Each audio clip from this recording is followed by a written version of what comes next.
So the problem we've got with this question is that x is at the bottom.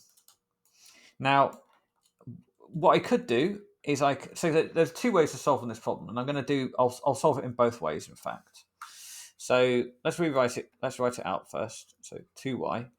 So the first way I'm going to solve it is by multiplying both sides by x. If I multiply both sides by x, then it would cancel out on the left, and I'd end up with 2yx. Okay, 5 is equal to 2yx. Now I've got that, I can divide both sides by 2y, and I'd end up with that. Now I've got the answer because basically I've just got the equal sign over the other side, but that's fine. I can just put that over there and put it over there. And I've got x equals 5 over 2y. So that's solved. That's one way we could do it. I want to show you another way you can do it as well. So let's move it back again.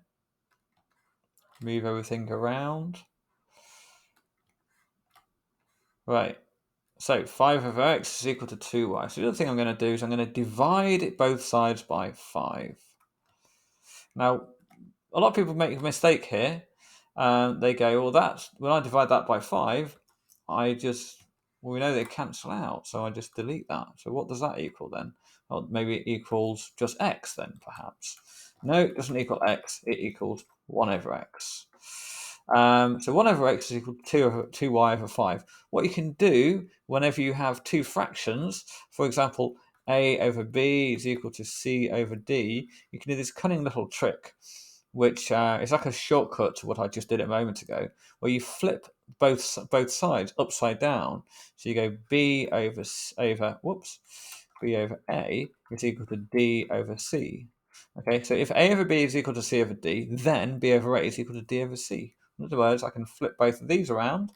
So I'll put the 1 at the bottom, put the x at the top. And I've got to make sure I flip the other side as well. Remember, the golden rule is whatever you do to one side, you must do to the other side. So you end up with that. Now, x divided by 1 is, of course, just x. So now we've solved the problem, and surprise, surprise, we've got the same answer as doing it the previous way. So that's the answer to that one. Okay.